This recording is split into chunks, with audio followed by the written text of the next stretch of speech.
Well friends, आज हम future continuous tense को पढ़ेंगे।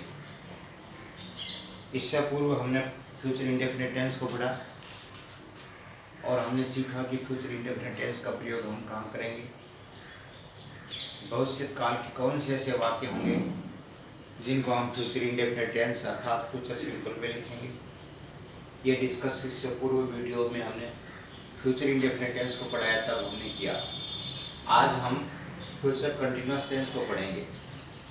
फ्यूचर कंटिन्यूअस टेंस कहाँ प्रयुक्त होता है, where do we use future continuous tense, अर्थात आज हम भविष्य में घटित होने वाले एक ऐसे कार्य के बारे में बात करेंगे जो इस समय शुरू हुआ है या नहीं हुआ है, लेकिन जिस समय के लिए हम भविष्य की बात करेंगे उस भविष्य काल में वो कंटिन्यू चलता हुआ दिखाई देगा। अर्थात a work is going on in future time, भविष्य काल में कोई कार्य लगातार जारी रहना बताया जाएगा। अभी कार्य चल रहा है या नहीं चल रहा है इसका कोई विषय नहीं है। The main point is the work is going on in future time, भविष्य काल में कोई कार्य चल रहा हो, अभी कार्य शुरू ही नहीं हुआ है और हम भविष्य काल में चल रहा होगा, ये बताना है हमें। और उसके लिए हम कैसे वाक्य प्रयोग करेंगे, उसका सेंटेंस स्ट्रक्चर कैसा होगा और हमें कैसे मालूम पड़ेगा कि इस समय कार्य चल रहा होगा, भविष्य में उस समय पर कार्य चल रहा होगा। इसके लिए देखिए, एक छोटा सा उदाहरण मैं आपको समझाने के लिए दे रहा हूँ। जैसे what am I doing now, एक रूटीन का कार्य हो, मान लो प्रतिदिन वो कंटिन्यू चलता रहता है, आज भी चला, कल भी चलेगा, आगे भी चलेगा, चलता आ रहा है। तो जैसे today I am teaching you at this time, tomorrow I shall be teaching you, अब मैं तुम्हें पढ़ा रहा हूँ, कल भी मैं इस समय तुम्हें पढ़ा रहा हूँगा। तो ऐसे रूटीन के कार्य जो आज भी चल रहे हैं और आशा है कि कल भी चलते रहेंगे, क्योंकि मेरा मान लो पीरियड का टाइम इस समय आता है, इस समय मैं आपको पढ़ा रहा हूँ और कल भी मेरा पीरियड इसी समय आएगा और कल भी इस समय मैं आपको पढ़ा रहा हूँगा। अगर आज कोई आकर हमें देखता है तो मैं पढ़ाते हुए दिखाई दे रहा हूँ, लेकिन कल भी कोई इस समय आकर मुझे देखेगा तो मैं उस समय भी पढ़ाई करते हुए या आपको टीचिंग करते हुए दिखाई दूंगा। तो इस तरह से फ्यूचर कंटिन्यूअस टेंस का प्रयोग हम करेंगे, अर्थात आज ये कार्य अब हो रहा है तो कल भी इस समय ये कार्य हो रहा होगा। इस तरह के हम वाक्यों को इसमें लिखते हैं। जैसे एक टाइम टेबल है हमारा कि हमारी परीक्षा 9 से और 10 बजे कल होने वाली है, तो what will you be doing at 9:30, कल 9:30 बजे आप क्या कर रहे होंगे। तो आप कहेंगे 9 से 10 तक अगर मेरी परीक्षा है तो मैं कल 9:30 बजे परीक्षा दे रहा हूँगा, अर्थात मेरी परीक्षा उसमें चल रही होगी। उसमें अगर आपको कोई आकर देखेगा तो आप हॉल में बैठे हुए परीक्षा देते हुए दिखाई देंगे। तो इस तरह से भविष्य में किसी कार्य को जारी बताने के लिए हम फ्यूचर कंटिन्यूअस टेंस का प्रयोग करते हैं। उसमें समय जरूर होता है और उस समय में हम किसी कार्य को लगातार कर रहे होते हैं। जैसे एट दिस टाइम टुमारो, कल इस समय, I am teaching you at this time today, I shall be teaching you at this time tomorrow, मैं कल भी इस समय आपको पढ़ा रहा हूँगा। तो इस तरह से देखिए, भविष्य में किसी कार्य को जारी बताने के लिए हम फ्यूचर कंटिन्यूअस टेंस का प्रयोग करते हैं। अब जैसे अन्य टेंस को पढ़ा हमने, उसकी हेल्पिंग वर्ब, मेन वर्ब और कीवर्ड्स और where do we use future continuous tense, इसके विषय में आपको डिटेल में बता रहा हूँ। तो फ्यूचर कंटिन्यूअस टेंस की हेल्पिंग वर्ब शैल बी या विल बी होती है। जहां हमने फ्यूचर इंडेफिनिट टेंस में शैल का प्रयोग किया जिन पर्सन के साथ, अर्थात फर्स्ट पर्सन आई और वी के साथ, उसी भांति फर्स्ट पर्सन आई और वी के साथ हम शैल बी का प्रयोग करेंगे। तो शैल बी इज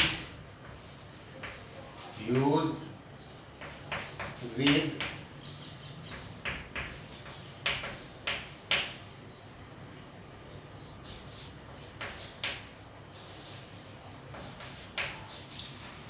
पर्सन आई और वी, और will be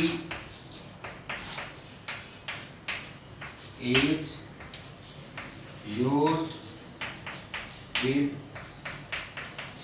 second and third person. अर्थात आई और बी के साथ में हम फर्स्ट पर्सन के साथ शैल बी का प्रयोग करेंगे और बाकी सभी सेकंड और थर्ड पर्सन के साथ हम विल बी का प्रयोग करेंगे। तो this is all about the helping verb of future continuous tense. Shall be is used with only first person I और be and will be is used with second and third person. इसमें main verb first form of verb plus ING. जैसा कि मैंने आपको समझाया था कि कोई भी कंटिन्यूअस टेंस है उसमें मेन वर्ब की फर्स्ट फॉर्म प्लस आईएनजी का ही प्रयोग होता है। In continuous tense main verb is used ING वाली फॉर्म, अर्थात किसी भी कंटिन्यूअस टेंस में आईएनजी वाली फॉर्म का प्रयोग ही हम करते हैं, चाहे वो कोई भी कंटिन्यूअस हो, प्रेजेंट कंटिन्यूअस हो, पास्ट कंटिन्यूअस हो, फ्यूचर कंटिन्यूअस हो। तो ये हमारा फ्यूचर कंटिन्यूअस टेंस है। इसमें भी कंटिन्यूअस शब्द जहाँ मिल गया वहाँ मेन वर्ब की फर्स्ट फॉर्म प्लस आईएनजी का प्रयोग हुआ। तो ये दो पॉइंट आपके समझ में आए, helping verb of the future continuous tense and main verb की form of future continuous tense. Now the third point is our keyword. तीसरा बिंदु हमारा कीवर्ड का रहता है एडवर्बियल्स ऑफ द टेंस, कि इसके कौन से एडवर्बियल्स हैं जो हमें भविष्य के बारे में कोई चीज़ बताते हैं या उसमें कोई कार्य चल रहा होगा ऐसी बात बताते हैं। तो eight this time tomorrow, in this month, next year, या कोई भी आगे का टाइम बताया जाए उसमें कोई कार्य चल रहा हो, ऐसी स्थिति में हम फ्यूचर कंटिन्यूअस टेंस का प्रयोग करते हैं। अब मेन चीज़ जो है, मेन मुख्य बात है कि where do we use future continuous tense. Future continuous tense का प्रयोग हम कहाँ करेंगे? तो इसके लिए एक परिभाषा है, the future continuous tense is used when we talk about an action or an event going on at a particular time or a particular period in future। अर्थात भविष्य काल में कोई कार्य किसी समय में लगातार चल रहा हो, उसे बताने के लिए हम फ्यूचर कंटिन्यूअस टेंस का प्रयोग करेंगे। The work is going on in future time, the work is going on in future times. भविष्य में कोई कार्य जारी रहना हो, उससे बताने के लिए हम फ्यूचर कंटिन्यूअस टेंस का प्रयोग करते हैं। जैसे एक उदाहरण दे रहा हूं मैं आपको,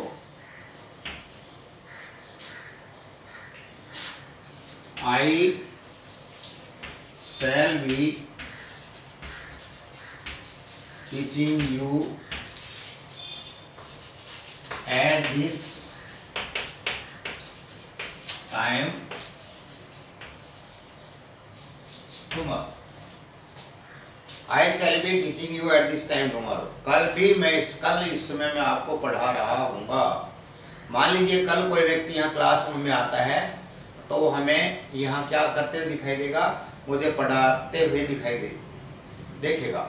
तो उस समय मैं पढ़ा रहा हूँगा। I shall be teaching you at this time tomorrow. कल भी मैं इस समय आपको पढ़ा रहा हूँगा। इसी तरह से मान लीजिए कल आपको कहीं यात्रा पर जाना है और आपकी गाड़ी 8 बजे रवाना होती है और 11 बजे अगले स्टेशन पर पहुंचने वाली होती है। तो what will you doing at 9 tomorrow. कल 9 बजे आप क्या कर रहे होंगे? तो आप कहेंगे sir I shall B travelling by the train eight 9 o'clock। कल 9 बजे मैं गाड़ी में सफ़र कर रहा हूँगा। अगर आपकी एग्जामिनेशन चल रही है तो उसके बीच का समय आपको बताया जाए तो आप कहेंगे I shall be taking my examination at this time tomorrow. कल इस समय मैं परीक्षा दे रहा हूँगा, क्योंकि आपकी परीक्षा इस समय टाइम टेबल के अनुसार शुरू होनी है। तो इस तरह से भविष्य में किसी कार्य को कंटिन्यू बताने के लिए आप इस टेंस का प्रयोग कर सकते हैं। जैसे मान लीजिए कि आप किसी प्रोग्राम को देखने के लिए कल जा रहे हैं और वो प्रोग्राम 10 से 12 बजे तक चल रहा होगा, कंटिन्यू रहेगा, उसका टाइम टेबल है। तो आप 11 बजे पहुंचते हैं तो क्या देखते हैं आपको प्रोग्राम होते हुए दिखाई देता है। तो in this way we can use future continuous tense the events which are going on in future tense, अर्थात भविष्य काल में किसी कार्य को जारी रहने की क्रिया को बताने के लिए हम फ्यूचर कंटिन्यूअस टेंस का प्रयोग करते हैं। जैसे I shall be teaching you at this time tomorrow. आप मान लीजिए today's holiday we are enjoying, today is holiday we are enjoying it. आज हमारा छुट्टी का दिन है, हम उसका आनंद ले रहे हैं। तो हम नेक्स्ट छुट्टी के लिए भी कह सकते हैं we shall also be enjoying the next holiday at this time. इस समय हम अगले छुट्टी के दिन को भी एंजॉय कर रहे होंगे। जैसे गर्मी की छुट्टियां चल रही हैं तो दिस समर वेकेशन अभी चल रही है, उसके लिए हम कह सकते हैं we are enjoying the our summer vacation. We shall also be enjoying our summer vacation in the next June next year, अर्थात अगले साल के अगले जून में हम छुट्टियों का आनंद ले रहे होंगे। तो ऐसी स्थिति में हम what will be going on, क्या चल रहा होगा, उसको बताने के लिए हम फ्यूचर कंटिन्यूअस टेंस का प्रयोग करते हैं। आप इसके रूल के लिए आप देखिए, सब्जेक्ट सिंपल सेंटेंस है आपका affirmative plus helping verb. Helping verb subject के अनुरूप शैल बी या विल बी में से कोई एक plus first form of verb plus ING plus object. Second आपका इंट्रोगेटिव नेगेटिव हो जाएगा, सब्जेक्ट प्लस। अब इसमें एक चीज का ध्यान रखें, जब डबल हेल्पिंग वर्ब्स होती है, डबल वर्ड्स में हेल्पिंग वर्ब होती है, तो we place not at the third place in the sentence, अर्थात तीसरे स्थान पर हम नोट का प्रयोग करते हैं।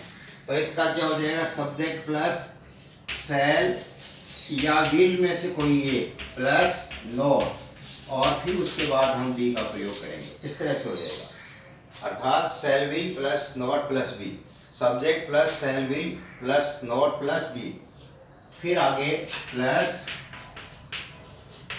First form of verb plus ING और ऑब्जेक्ट।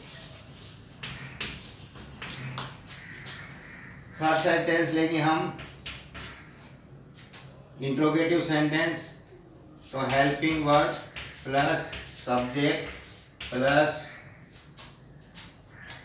बी। इसमें भी हम डबल सब्जेक्ट है, हेल्पिंग वर्ब है, तो सब्जेक्ट को उसके बीच में रख देंगे। शैल या will plus subject plus be plus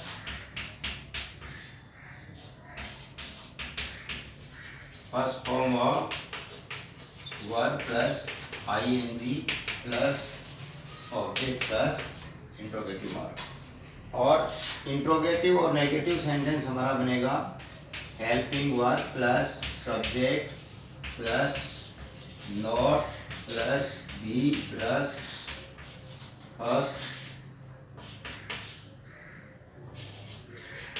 form of verb plus ING object और marks of interrogation.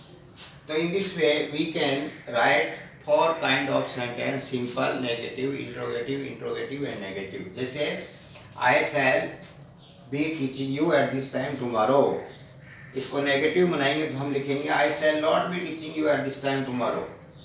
Shall I be teaching you at this time tomorrow, shall I not be teaching you at this time tomorrow। तो इस तरह से हम future continuous tense का प्रयोग करेंगे। Future continuous tense भविष्य में किसी कार्य को जारी रहने के लिए बताया जाता है। तो ये बिल्कुल सिंपल है कि हेल्पिंग वर्ब ले लीजिए सब्जेक्ट के अनुरूप और मेन वर्ब की फर्स्ट फॉर्म, और इनमें से कोई कीवर्ड होगा जो आपको ये बताएगा कि भविष्य में कोई कार्य आगे चलना, वो अभी शुरू हुआ या नहीं है उसका कोई अर्थ नहीं है, केवल जो समय दिया जाता है उस समय वो कार्य चल रहा होगा। उस समय अगर कल कोई जाकर उस कार्य को देखेगा तो the work is going on, वो कार्य उस समय जारी रहता हुआ दिखाई देगा। ऐसी स्थिति में हम केवल फ्यूचर कंटिन्यूअस टेंस का प्रयोग करते हैं। आप जैसे ही फ्यूचर इंडेफिनिट हो गया आपका और फ्यूचर कंटिन्यूअस हो गया, नेक्स्ट वीडियो में हम प्रैक्टिस एक्सरसाइज के लिए फ्यूचर इंडेफिनिट टेंस और फ्यूचर कंटिन्यूअस टेंस का प्रयोग हम कैसे करेंगे, इसके लिए कुछ एक्सरसाइज आपको बोर्ड पर दी जाएंगी, उनको हम दोनों मिलकर करेंगे और हम समझेंगे कि इसमें हम कौन सी correct form of the verb का प्रयोग करें। ये वाक्य हमारा है, इसको देखकर हम इसे फ्यूचर इंडेफिनिट माने या फ्यूचर कंटिन्यूअस टेंस माने, और फ्यूचर इंडेफिनिट माने तो क्यों माने, क्या ऐसा दिख रहा है इसमें कि ये फ्यूचर इंडेफिनिट टेंस है और ये वाक्य फ्यूचर कंटिन्यूअस टेंस का है, इसमें ऐसा हमें क्या नज़र आ रहा है। ये सारी बातें हम प्रैक्टिस से करेंगे। ये केवल आपको समझाने के लिए रूल्स हैं जो एग्जामिनेशन में नहीं पूछे जाएंगे। एग्जामिनेशन में आपको डायरेक्ट क्वेश्चन दिया जाएगा और उसमें आपको correct form of the verb के हिसाब से या एरर्स के हिसाब से उसमें प्रश्न पूछा जाता है, जिससे हम वाक्य को देखकर हम उसको पूरा करते हैं और उस वाक्य की पहचान क्या होती है, उस वाक्य में आई हुई हेल्पिंग वर्ब, मेन वर्ब या कीवर्ड्स, इसी के आधार पर हम उस टेंस को पहचान कर उसको सही करते हैं। और ये प्रैक्टिस तब होती है जब भिन्न भिन्न प्रकार की हम अनेक एक्सरसाइज प्रैक्टिस करते हैं, जिससे हम एक्सपर्ट बन जाते हैं। थैंक्स।